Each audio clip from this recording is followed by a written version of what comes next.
రెండు ఎలుకలు చాలా మంచి స్నేహితులు. ఎక్కడికి వెళ్ళినా కలిసి వెళ్తుండేవారు. ఒకసారి వాటికి ఒక పెద్ద రొట్టె దొరికింది. అయితే వాళ్ళిద్దరికీ ఆ రొట్టెను ఎలా పంచుకోవాలో అర్థం కాలేదు.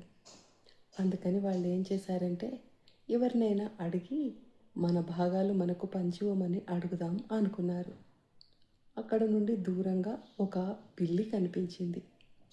పిల్లి కనిపించగానే ఎలుకలు గబాగబా పిల్లి దగ్గరికి వెళ్ళి, ఓ పిల్లి, మాకు ఈ రొట్టె ముక్కను పంచుకోవడం తెలియడం లేదు, నువ్వు కాస్త మాకు సరిసమానంగా పంచివ్వవా అని అడిగారు.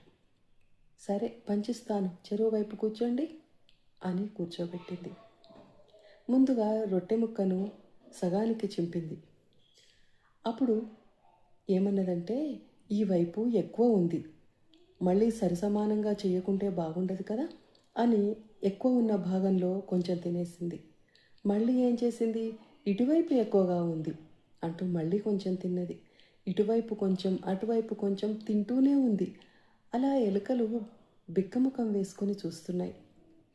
చివరికి అంతా తినేసి ఒక పిసరంత రొట్టె అక్కడ పెట్టి, మీరేదైనా చేసుకోండి అంటూ పరిగెత్తి వెళ్ళింది.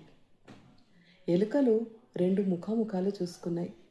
అయ్యో, మనమే ఇద్దరం పంచుకుంటే సరిపోయేది కదా, మన ఇద్దరిలో ఎవరికి ఎక్కువ వస్తే ఏం పోయింది, అనవసరంగా ఆ పిల్లి దగ్గరికి వెళ్ళి మోసపోయాం అంటూ బాధపడుతూ వెళ్ళాయి.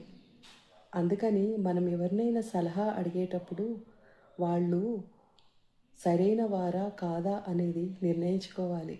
లేకుంటే ఇలా ఎలుకలకు జరిగినట్టే మోసం జరుగుతుంది. నిజమే కదా?